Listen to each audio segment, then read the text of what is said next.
مکروهات چی هست؟ چشیدن در روزه ما و شما کراهیت دارد. چیزی نباشد از طعام باشد، اگر ما و شما برای چشیدن که وای شور است، وای تلخ است، وای شیرین است، در این صورت نماز ما و شما در کراهیت پیدا می شود. و خاییدن نان هم یا خاییدن یگان نمودی میوه هم، این هم خاییدنش، فرو بردنش نه، خاییدنش هم در روزه ما و شما کراهیت دارد، مگر اگر طعامی که مادر برای کودک معده داشته باشد، اگر مادر خاییده در دهن کودک بگذارد، اینجا باکی ندارد. مادر حق دارد که طعام میخواید و در دهان همون فرزندش میگذارد. السلام علیکم دوستان عزیز. آیا شما برای گذشتن از سرحد دشواری میکشید؟ مهلت حجتهایتان به آخر رسیده است. پس من برای شما خدمت رسانی شرکت نور محمد را پیشنهاد میکنم. با ماشین های نو و زمانوی، با باوری و اعتماد کامل، توسط رانندگان مرد و زن، شما را از منزل استقامتیتان تا خط سرحد برده برای عبور مرز مساعدت می نمایند. یادآور می شویم که اگر شما از نام شبکه حاجی میرزا مراجعت نمایید، برایتان تخفیف ارائه کرده می شود. رقم ها برای تماس: جمع 7 926 319 59 61. داروخانه شفا فرما داروهای طبیعی را به شما پیشنهاد میکند. سامیون وان برای شخصانی که خراب هستند و میخواهند وزن گیرند. ام پلوس اپیمدیوم برای با قوت شدن، خوب کردن گردش خون، برای طولانی کردن همخوابگی. ماس پیگمنتو برای کسلی های پسریاز و سفید شوی پوست. بین داکس برای ریزانیدن کرم های معده و روده. مینوکسیدیل برای برآوردن ریش و موی سر. کرم فرانک برای دراز نمودن مهلت همخوابگی. ماسلا خیلبی برای ریزانیدن سنگ های گرده و تبابت آن. فات زورب برای کم کردن وزن زیادتی. در دهن کودک بگذارد، اینجا باکی ندارد. مادر حق دارد که طعام میخواید و در دهان همون فرزندش میگذارد. لسواک و الکحل، اگر شما مسواک کنین، مسواک چوب هایی که هست، این دندانشوهایی که الحال هستن، اینا مزه دارند. اینا استفادهش فقط همون بعد روزتونه که گرفتین، سحر خوری که کردین، بعد همون دندان ها را بشوین، این بهتر است از اونی که شما در روز میشوین، البته در روزه شما کراهیت پیدا می شود. لیکن مسواک چوب داشته باشین، این باکی ندارد. یا اینکه کحل میگد، اگر زن سرمه کند، اسمه بکشد در ماه رمضان، یا سری خود روغن میکند، اینها بر روزه هیچ ضرر زیان ندارد. موی سفیدی که فانی است میگد، فانی گفته از 50 ساله بالا موی سفید فانی میگن.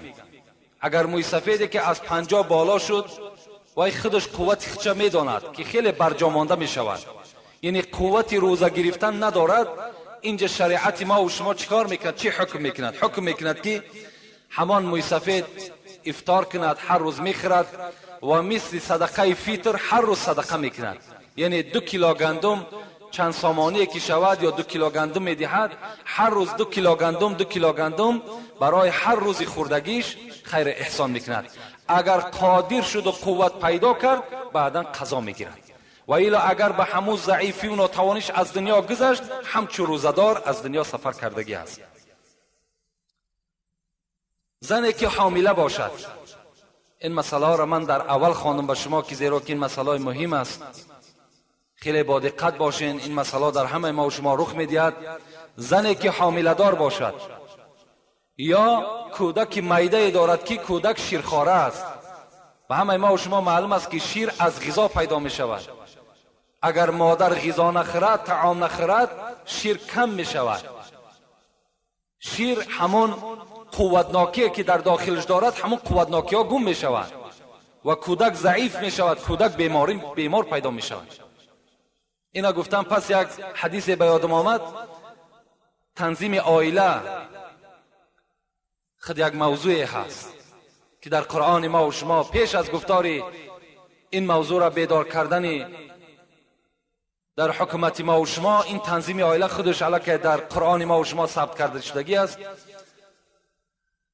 برادرای عزیزی که قرآن خوندن نمیتونیم با زبان عربی، اینا با ترجمه تاجیکی و همچنین با حرفای کریلیکی طرز خوندن قرآن. اینا بسم الله الرحمن الرحیم، به نام خداوند بخشنده و مهربان. هم زبان عربی قدی نویسه، هم با زبان کریلیکی طرز خوندنش، هم ترجمهش هست. انا اعطیناک الکوثر وصل لربک وانحر. اینا یکم آیت به درستی که ما تو را کوثر عطا کردیم. یکم آیت نیم انا اعطیناک الکوثر. هر یک آیاتی که میخونه ترجمهش هست، هم با زبان عربی نویسه، هم با زبان کریلیکی نویسه، هم ترجمهش با زبان تاجیکی است. السلام علیکم و رحمت الله و برکاته. در قرآن ما و شما پیش از گفتار این موضوع را بیدار کردن در حکومت ما و شما، این تنظیم عائله خودش علاکه در قرآن ما و شما ثبت کرده شدگی است.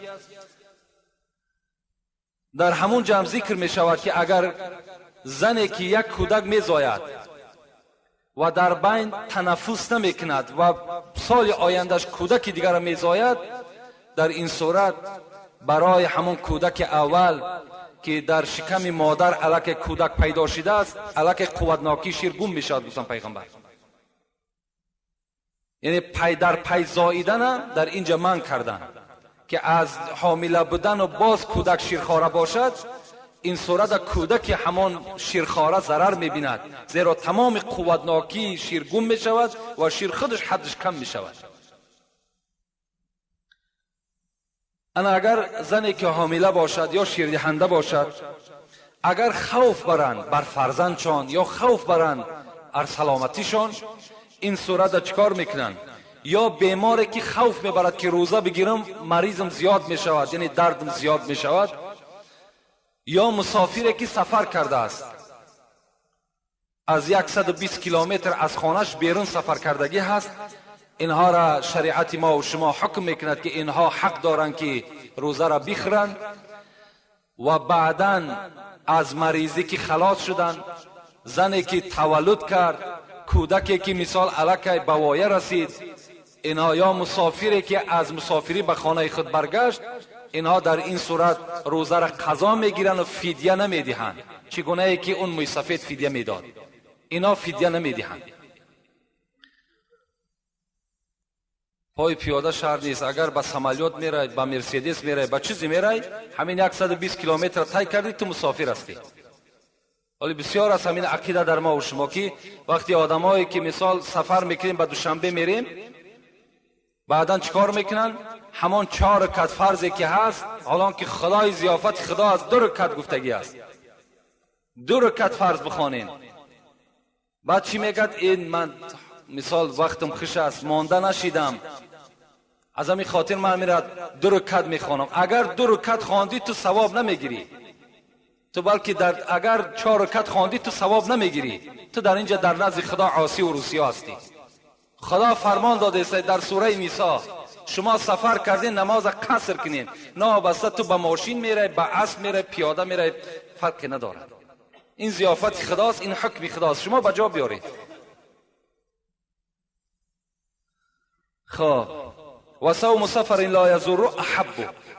اگر مبادا ما و شما به دوشنبه رفتیم مسافر هستیم، حق داریم که روزه را در همونجا میخوریم، حق داریم، مسافر هستیم. خدا فرموده است در سوره بقره.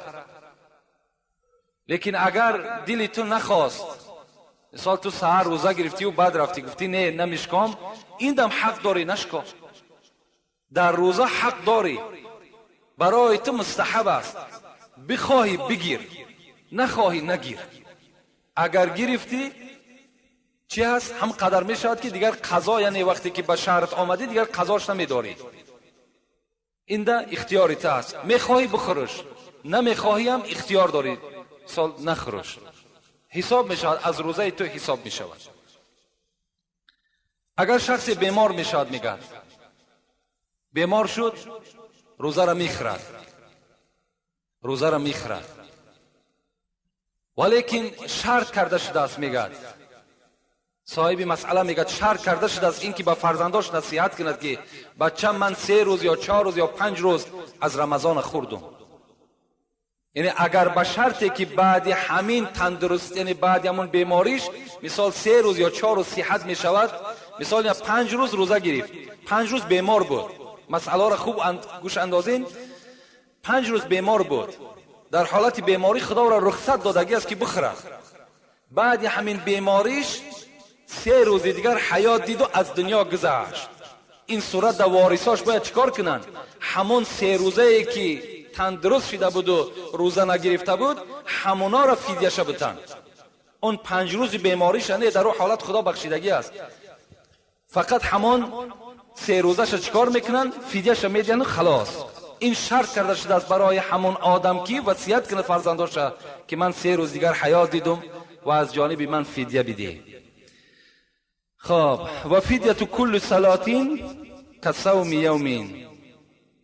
بین همین آدمی که فدیه میدهد بچه‌هاش، اگر همون آدم روزه نمازش هم که نخوانده باشد، مثال مبادا در حالت بیهوشی بود، این صورت نماز از گردن او برداشتگی هست و برای نماز فوچیدش هم چیکار میکند؟ فدیه میدهد، مثل با صدقه فطر.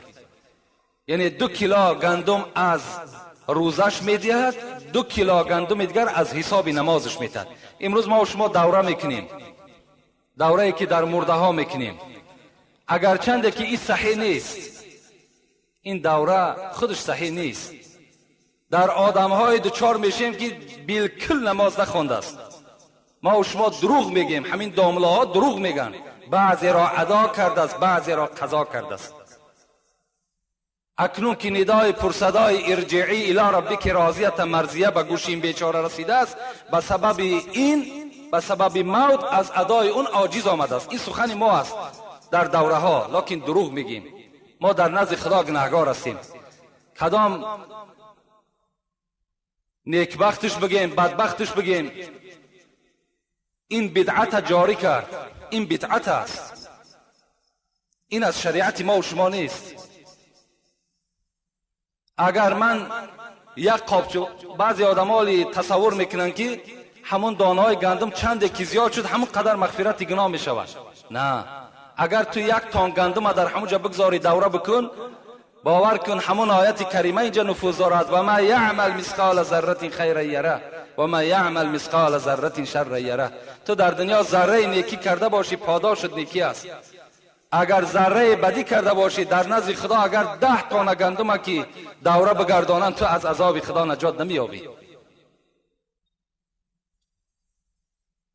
اینا را شما فراموش نکنید. فدیه همون حقی که مثال ما جدا میکنیم که فدیه صوم و صلات میگیم در حالت دوره، همونش جایز میشود که اگر همون انسان در اصل بیچاره عاجز آمد، نماز خوانده نتونست، در اصل هم بیچاره بیمار بود و با بیماریش از دنیا گذشت، این صورت این چی هست؟ این عاجزی هست، این ضرورت هست. اون انسانی که دیده و دانسته نماز قضا کرد، وای دیگر دوره چی حاجت است؟ دوره چی لازم است؟ در یگان کتاب خداوندی دوره خبر دادگی نیست، باور کنید. خب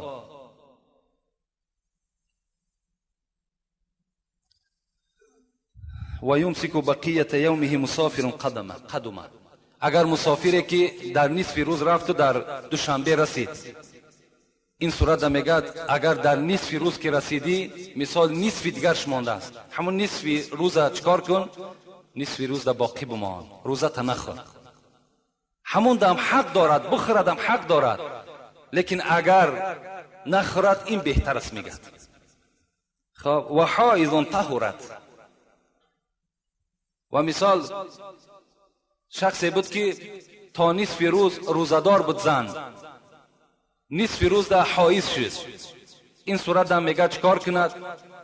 این صورت هم حق دارد که اگر بخورد. برای زن حائضه روزه شرط نیست، همینا را هم برسانیم. زنهایی که اگر در حالت حیض باشند، شما البته به البته اونها را خبردار کنید که اینها این روزه‌ای که شما میگیرین این روزه نیست، برعکس طعامتان استفاده کنید، رخصت الهی است.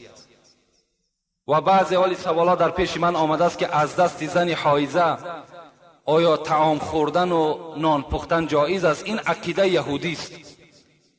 مردم یهود، مردم جهود، زنی که اگر حائضه شود جاگه و جدا میکند، از دست سوای هیچ طعام نمیخورد، میگد وجودی همش میکروب است.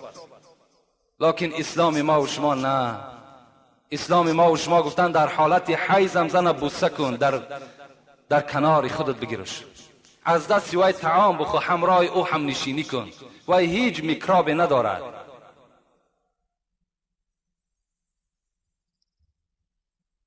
خب جنون و کل شهر مسکتون. اگر کسی که از همین روز تا آخری ما دیوانه شد، کسل دیوانگی گرفتش، روز عید هوشیار شد، از گردن او ساکت از دیگر روزه نمیگیرد. للبعض میگه اگر یک روز یا 10 روز یا 20 روز یا 25 روز کسل دیوانه کسل شد و صحت شد، چکار میکرد؟ در حالت صحتیش همون روزه را پره میگیرد. و این اغمی علیه ایاما قضاها الا یوما نواها. اگر به شرطی که آدمی که بیهوش بشود، آدمی بیهوش هم آدمی که در روز مثال اغمی علیه میشود، ایاما چند روز، مثال 3 روز بیهوش خواب میکند، همین هم چکار میکند؟ همین هم روزش قضا میدارد. الا یوما نواها، مگر روزه میگیرد. این بود بعض مسئله و مسائلایی که من مختصرا برای شما فهماندم. در همین ماه مبارک رمضان ضروری هست کدام سوالهایی که در شما هست نافهم است، میتونید که هر روز اینجا آمده مراجعت کنین، میتونید در جمعه ها بنویسین. و از همه چیز مهم برای شما خبر میدهم، این شبها شبای تراویح هست. تراویح ها را کار کنین که با امر معروف و نهی از منکر صورت بگیرد. در حالت امامتی جنگ جنجالتان نشود. بسیاری از مسجدها در علاقه ملاهایی که در دوره‌های جماعت نبودن، یکی در رمضان پیدا میشوند. خطیبایی که میبینن که آمدن رسیدن برای 4 هم صدقه فطر، اینا را شما البته همون داملهایی که در شما نماز جماعت گذرانیدن، همونایی که بیچاره‌ها مثال شب و روز قطعی شما بودن، همون از داملهای شما. یک حکایه میارم برای همین جنجال. در کتاب غزالی میگد که امام غزالی میگوید که در یک مسجد جنجال شد. یک شیخ عالم بود، میگد پیش او رفتند و گفتند برادر، گفتند در هم مسجد ما بسیار جنجالی هست، میخواهم که همون جنجال مسلمان ها را رفته آرام کنی. این عالم گفت برای کدام مسئله جنجال میکنند؟ گفت یک گروهش میگن که تراویح 8 رکعت است، یک گروهش میگن که تراویح 20 رکعت است. در همین مسئله گفت اختلافی هست، جنجالی هست در داخل مسجد. عالم کی بود چی گفت؟ گفت حکم میکنم که در این مسجد بسته کنین، تمامش از مسجد بیرون کنین، در مسجد دیگر نماز نخوانند. گفتم برای چی؟ گفتن برای که نماز تراویح خودش سنت است، لکن اتفاق مسلمین این فرض است. اتفاق شدن، اتحاد شدن، محبت بین دو مسلمان و مؤمن ها این فرض است، لکن نماز تراویح را خواندن این سنت است. برای یک سنت شده فرض ترک میکنن، مسجد بندین و مسلمانان را از مسجد بیرون کنین. کاری کنین که در بین شما اتفاقی باشد، کاری کنین که برای همون 4 صدقه فطر بین یکدیگر خصم و عداوت و بین یکدیگر جنجال نکنین. رسول اکرم میگوید الصوم جنة ما لم یخرقها، روزه برای شما یک سپر است از آتش دوزخ، شما را حمایه میکند در صورتی که شما در دنیا نشکنینش. همین سپر اختان از دست ندین. گفتن یا رسول الله چگونه سپر میشکند؟ گفتن کدام برادری که با یکدیگر کین نداشته باشد، کدام فرزندی که نزد پدر عاق باشد، کدام انسانی که نماز نمیخواند، کدام انسانی که در نماز جماعت اشتراک نمیکند، کدام برادری که زبانش در همین ماه مبارک رمضان روزدار نیست، غیبت میکند، بهتان میکند، دروغ میگوید، اینها همون کسانی هستند که روزه را شکستند، همون سپر را شکستند. این دیگر در روز قیامت این روزه برای اونها سپر نمیشود. کاری کنید که از این طایفه نباشین. رب صائم لیس من صیامه الا جوع. پیغمبر خدا گفت بسیار از روزدارهای هست که بر اونها فقط تشنگی و گرسنگی میرسد، از ثواب چیزی نمیرسد. اینقدر مشقتی که شما میکشین فکر نکنین پدرها و برادرها، نگین که این روزه همین است که سحر خیزی تو روزه گرفتی نه خوردی نه آشامیدی تا بگاه تمام تو حکم روزه را بجا، حق روزه را بجا آوردی. نه، تمام حکم هاش در رعایت کن. لیس الصیام من الاکل والشرب انما الصیام من اللغو والرفث فان جهل عليك او صابك فقل اني صائم اني صائم. پیغمبر میگوید روزه این نیست که شما از خوردن و از آشامیدن دور ایستید، بلکه روزه این است که شما از دشنام و از گپ‌های قبیح و از کردارهای ناخوب برطرف کناره باشید. اگر کسی شما را دشنام داد یا ندانست که تو روزدار هستی، بگو من روزدار هستم، من روزدار هستم. این چنین معامله کنید تا که در روزه شما یک برکاتی شود. و آخر دعوانا ان الحمد لله رب العالمین. پروردگارا ثواب و ثمره این ماه مبارک رمضان را در نامه اعمال همه بندگانت کتابت بفرما. و خدای مهربان باز دعا میکنیم که تن ما را تا آخر این ماه صحت و سلامت نگاه بدار. آن اجر آن ثواب هایی که در این ماه مبارک است به تمام این بندگان روزدارت خدایا نصیب روزی بگردان. و خدایا اتفاقی و اتحادی را در تمام مسلمان های روی دنیا برقرار و بردوام نگه بدار. خدایا گذشتگان ما را رحمت و مغفرت بساز، بیماری ها من شفای کامل نصیب بگردان. فرزند طلبه ها باشه، فرزندای سالم و صالح نصیب شان بساز. فرزندایی که از ما و شما بیرون از خاندان هستند سفرهای با برار و بی خطر نصیب و روزیشان بگردان. یک برادر خیر کردند، در حق ما دعا کنین خدا عمر دراز و تن صحت و خاطر جمع نصیبش بسازد. و صلی الله تعالی علی خیر خلق محمد و علی آله و اصحابه اجمعین. آمین و رب العالمین. خیر احسان هایی که الحال اینجا شده اینها را خدایا به درگاهت مقبول و خدای مهربان از کل آفت ها، از کل بهتان ها، از کل مریضی ها خدایا در حفظ امانی خودت نگهشون داری. آمین و رب العالمین. برای مردهای جنتی حورها آفریده است که در سینه های آن حورها نام شوهر و نام الله نوشته شده است. من گفتنی هستم که مادامی که هر مرد حور خود را دریابد، زن نکاحی در دنیا کجا می شده باشد؟ بابای حاجی بسیار از شما معذرت میخواهم که شما را تشویش دادم و در حقیقت التجا دارم که من رنجور کسلی دل هستم، در حق من دست دعا بردارید. با احترام یک برادر اسلامی شما و شما را به حمایه آن ذات پاک میسپارم که تا یک تار موی شما کم نشود. خدا شما را شفای کامل و شفای عاجل نصیب کند. از ام سلمه این برادر ما پرسیده است که هر مرد در جنت که حور داشته باشد این زنای دنیایی کجا میشوند؟ بار ام سلمه که مادر ما و شما زن پیغمبر خدا بود، از پیغمبر خدا پرسید ای حبیب خدا این مردها در جنت حورها را صاحب میشود، پس این زنهای دنیایی چی میشوند؟ حبیب خدا گفتند زنهای دنیایی در حسن و جمال از حورها دیده زیباتر میشوند و هر کسی که در دنیا کدام زنی را که صاحب بود خدا همون زن آورده با در نکاحش می درآورد، با در دست همون مرد تسلیم میکند.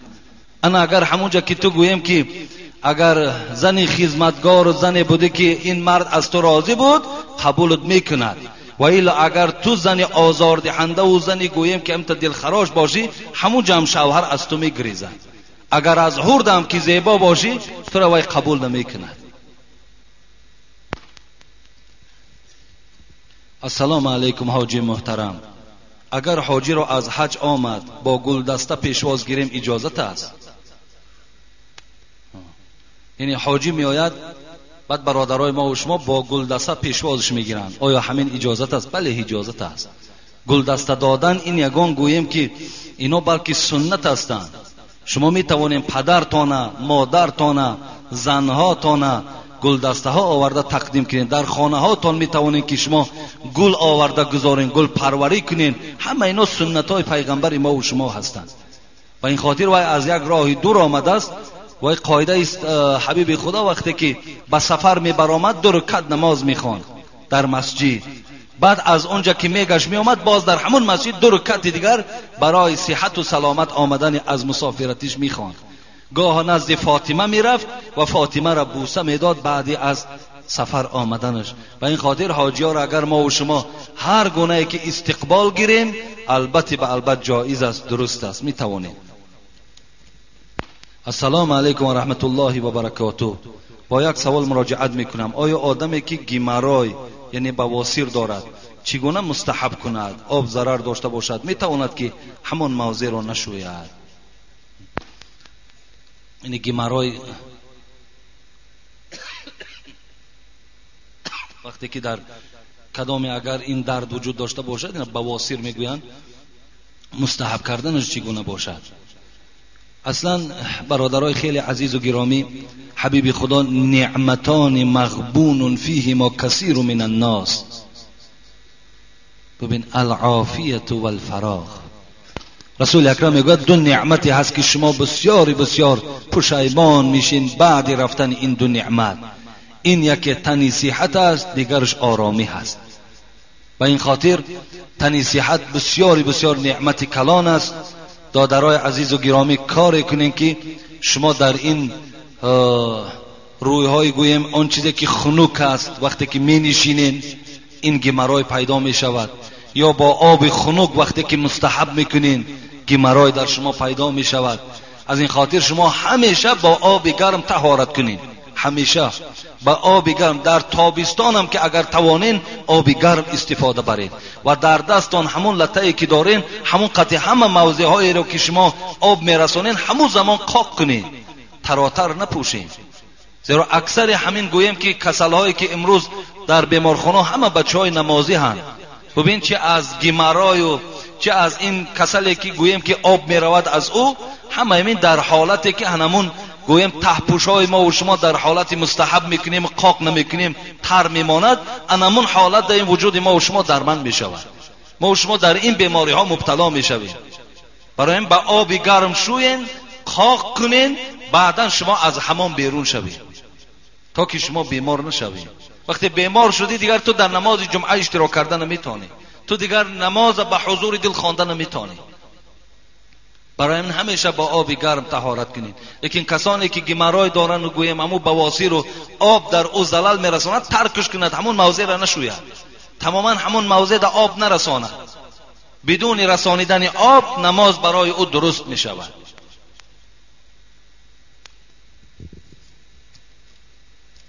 السلام علیکم بابای حاجی میرزا، من ساکن دوشنبه شهر بوده خود زاده کلاب شهر می باشم. راست دیگه من در دوشنبه کاسیت و دیسکای شما را بسیار دیدم و تماشا کردم، اما شما را از نزدیک ندیده بودم. حالا شکرانه خدا میکنم که شما را از نزدیک میبینم و با شما نماز میخوانم. بابای حاجی با شما یک دو سوال داشتم. نماز قصر گفته کدام نماز را میگویند؟ آیا بجای نماز قصر نماز پره خوانیم نمیشود؟ دوم نماز شکر وضو گفته کدام نماز هست و چه خیلی خوانده میشود؟ مثلا نماز قصر گفته وقتی ما و شما از اینجا که سفر کردیم با دوشنبه ما و شما مسافر هستیم، اگر نیت ما و شما تا 15 روز باشد، لیکن از 15 روز زیاد باشد ما و شما مسافر نیستیم، راه در مسافرانه میخوانیم. دوشنبه که رفتیم ما و شما آدم مقیمی یعنی آدم همونجا به حساب میرویم. تا 15 روز اگر نیت تان باشد شما مسافرین، میروین در همونجا نمازهایی که 4 رکعت فرضن 2 رکعت شما میخوانین. اگر مبادای گویین که مثال نیم همین 2 رکعت نه 4 رکعت میخوانم تو گناهگار میشوی، گناهگار میشوی. یقین دانین این آیت قرآن است که شما نمازها را در مسافرتی قصر کوتاه کنین، 4 رکعت را 2 رکعت کنین. و این خاطر اگر ما گوییم خیلی همه شرایط ما خوب است، هیچ ماندگی نداریم، این آب گرم همه هست، نه 4 تا میخوانیم، در این 4 تا خواندگی تو گناهگار هستی، تو فرمان اجرا نکرده ایستاده ای. این یک مکافاتی هست که خدا برای تو داده است در حالت مسافری. شکر وضو گفته همین بعد طهارت کردن، وقتی که ما شما طهارت کردیم بود کردیم 2 رکعت نماز بعد همین طهارت خوانیم، همون شکرانه وضو میگویم. هر سوره را که میخوای خواندن بگیر، بسیار بسیار ثواب کلان دارد.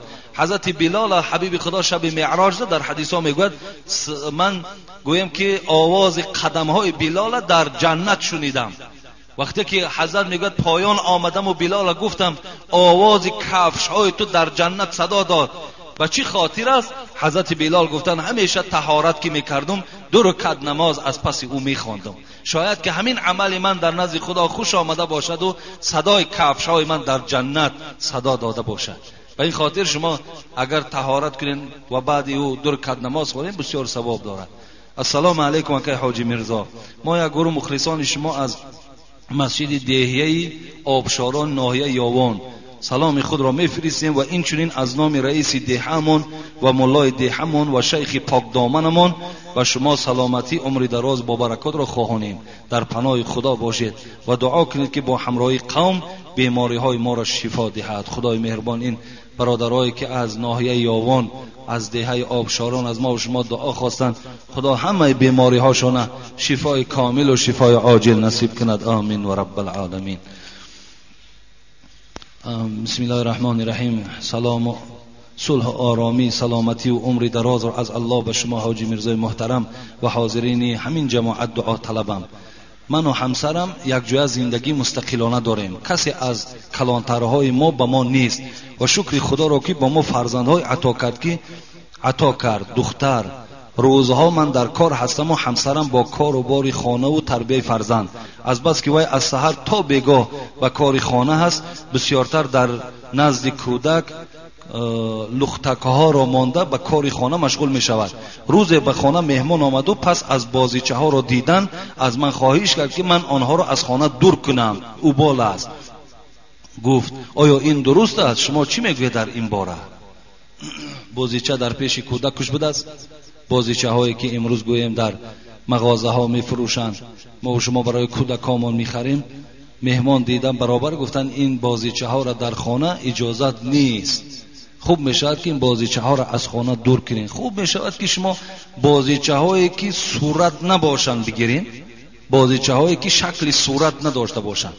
یعنی یک خانه ها میره یک سگ میبینید داخل آفرین او سگ کلانیش، اگر او را مثال در شب میبینید تو یا در یک حالت ناخوب میبینی، یک آدم یا حاجی والله که گفتن که وقتی که در خانم در آمدم بیگاه بود، گفت بالای همون دیوانی که خواب میکنم برای همه کودک ما گفت از کدام شهر دورده است یا طرفای روسیه، گفت یک لفتوکی کلان آورده بودم، همون را دیدم گفت باور کنین گفت تمام وجود ما لرزه گرفت، گفت با همون لفتوکی که در همون خانه دیدگی است. و این خاطر شما خوب میشد که همون ماشینچه هایی که وجود دارن خب به صورت باشن، اینش بهتر است. در اصل هر خانه دا که صورت باشد یا بازیچه هایی که به صورت مانندن، اون خانه دا دیگه ملائکه های رحمت نمیتراین. برای این بهترین صورتش خرین، بازیچه ها را بخرین، فقط بازیچه هایی که مثال گویم یگان آواز داشته باشن و صورت نداشته باشن. هر خیل شکل هاش هست که امروز همون به صورتاش گیرین، اینش خوبتر می شود. زیرا حضرت عایشه صدیقه دوره هایی که حبیب خدا می گرفته بودش بسیار خردتر بود، لیکن در دستش لفتک بازی میکرد. حبیب خدا از بازی کردن لفتک حضرت عایشه را من نکرده بودند. و آخران درباره زندگانی صحابه های محمد میخواستم هر روز جمعه نقل میکردید. خیلی انشاءالله وقتا شود درباره این صحابه های پیغمبر خدا هم حکایه میکنیم. بسم الله الرحمن الرحیم. السلام علیکم حاجی میرزا، بنده در شهر قزان تحصیل علم دارد. فتحه های شما را در آنجا گوش کردیم و امروز به این مسجد آمدم. روزهای نزدیک با سفر دارم، در حق ما دعا کنید. با احترام مخلصان اشدی شما در شهر قزان طالب علم هستیم. خداوند شما را ذهن ذکی و فهم کامل و علم با عمل خدا نصیب کند. آمین و رب العالمین. السلام علیکم استاد عزیز، ما بیمار هستیم، از شما خواهش داریم که از درگاه خدا طلب دعا کنی در حق ما که ما طالب علم هستیم. یک سوال دارم، چشم پریدن چه خیلی است از روی نظریه اسلام؟ التماس جوابش را گردانید برادر عزیز و گرامی. چشم پریدن این از نظر اسلام هیچ نظری ندارد، هیچ معنی ندارد که وقتی که دست انسان گویم که سیخ میزند یا چشمش گویم میپرد خب یا دیگر چیزها هستن یا خرافاتن، همه این افسانه هستن. اینا گویا که از غیب ما و شما یک خبر پیدا میکنیم گفته، هر خیلی اینا تماما از نظر اسلام ناجایز هستند. درود و رحمت به شما باد ای بهترین فرزند این شهر کولاب. شب و روز منت نشود با اهل و عیالم در حق تو دعا میکنیم. دعای خیر برای این دیگرگونی هایی که از نیکی عبارت است در مردم این شهر و جمهوری پیدا کردی. در حفظ خدا باشی همیشه. و یک سوال دارم، ظلم چی معنی دارد و چی هست؟ ظلم چیست؟ ظلم کردن یک آدم دشنامتی ظلم است. یک آدم حق شمی خوری ظلم است. یک آدم غیبت میکنی ظلم است. یک آدم پول میتی در عوضش پرسنت طلب میکنی ظلم است. یک آدم مجبور، امروز این مسئله بسیار است، یک وجب یا یک متر یا 10 متر زمین او را به ضرب زوری از دست او میگیری، اینم ظلم است. یا یک آدم بی گناه برده لط و قین میکنی ظلم است. یک آدم قتل میکنی ظلم است. با یک برادرت قهری میکنی ظلم است. حبیب خدا گفتن اتقوا الظلم فان الظلم ظلمات یوم القیامه. شما از ظلم ای مردم مسلمان پرهیز کنین، زیرا که این ظلم هایی که در دنیا کردین همه این تاریکی های روز قیامتتان هست.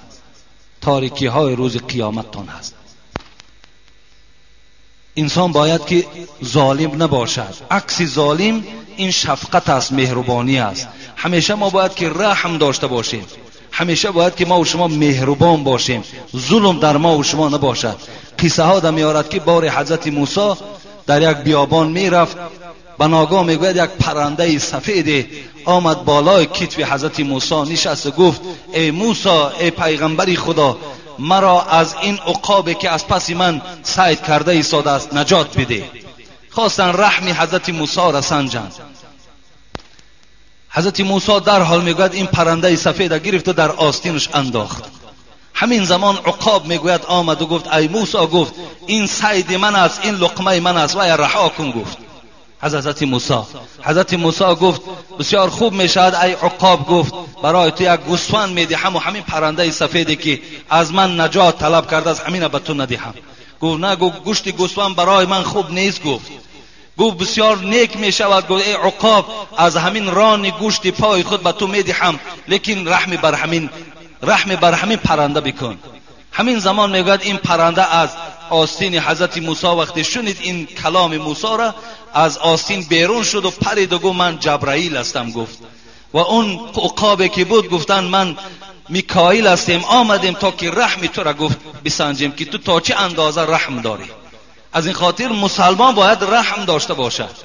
مسلمان باید شفقت داشته باشد. همین مسلمان همین است. ابو موسی اشعری چی گفتن؟ حبیب خدا گفت همان مسلمان است که از دست و زبان او کسی آزار نیابد. یک قصه کرده بودیم، یک ظالم اگر یادتان باشد میگوید یک کمپیر یک خانه عادی داشت بیچاره، خانه های بلند آشیانه و گویم خانه های این تا هیچ بهبودی نبود. یک بانگی خانه داشت. وقتی که میگوید سحر میشد، سحر از خانه بیرون میشد، از پای طلبیدن میشد، بیگاه می آمد همون کلبه فقیرانه خود در داخل میشد. بار میگوید سحر آمد برآمد، بیگاه می آید که خانه نیست، درکش نیست. در حیرت میماند این خانه کجا شده باشد، این خانه کجا شده بود. در پهلوی او میگوید صاحب کتاب که یک مرد خیلی با دولت گویم از خدا دور یک عمارت خیلی زیبای ساخت. وقتی آمد میگوید آشیانه اول تماشا کرد، دویم تماشا کرد، سیوم تماشا کرد. وقتی به چهارم آشیانه برآمد، پایان نگاه میکند اطراف همون خانه را که همین کلبه فقیرانه کمپی را میبیند.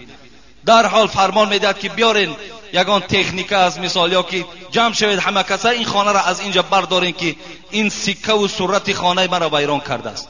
ولی بسیار از آدمای بیرحم در حال فرمان این گوی مرده که دولتدار اجرا کردند، خانه را تماما راست کردند. کمپیر آمد، وقتی که از این حال که درکدار شد خیلی غمگین شد، بجود همون یک خانه دیگه سرمایه نداشت. پرسان کرد، میگوید پروردگارا این خانه من کجا شده باشد؟ ندای آمد که خانه تو از دست همین مرد نابود شدگی است. وقتی تو در خانت که نبودی خانه تو را نابود کردند. میگوید کمپیر با تمامی صدق از دلش گفت ای پروردگار من نبودم، تو در کجا بودی که نگاه کنی خانه مرا؟ وقتی میگوید این مناجات که این مادر کرد، در حال میگوید الله میگوید ملائکه ها را روان کرد که این خانه این زبردست، این خانه آدم بیرحم و ظالم به زمین کشید، گفته اون خانه را نابود میکنند. کن مقصد انسان باید که ظلم نداشته باشد. همیشه ما و شما رحم و انصاف در ما و شما وجود داشته باشد. مسئله دیگر، در بیرون بعضی کتاب ها در اطراف چهار یارا آمدگی هست. حضرت ابوبکر، حضرت عمر، حضرت عثمان، حضرت علی خب سودا می شود یا با یک نرخ ارزان فروخته می شود. از این خاطر دادرای عزیز شما همین کتاب ها را خریده گیرین.